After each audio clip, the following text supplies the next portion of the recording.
There are regions, Honorable Speaker, that construction is ongoing. The road construction has resumed.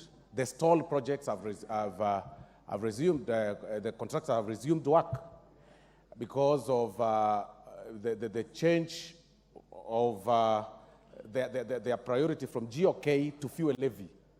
What criteria does the ministry use to allocate particular roads to fuel levy, which is almost available, and let others remain under GOK and then engage and wait to engage with development partners across the, abroad, so that they can resume duty? What criteria do they use? Thank you, Honorable Speaker. Korere.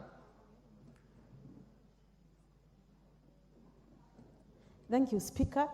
I want to put this question across to the Minister, and I know the Minister understands very well the issue of marginalization and insecurity. He has mentioned the issue of security roads under the budget that is directly comes from his office.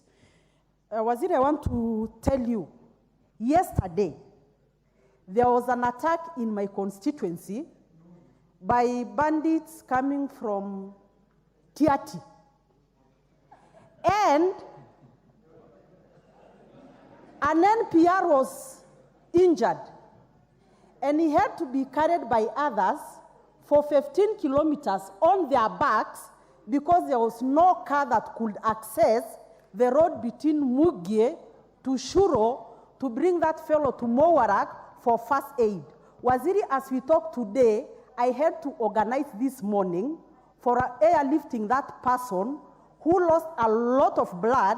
Right now he's in ICU because a security road I've talked about for the last more than 10 years has never been done.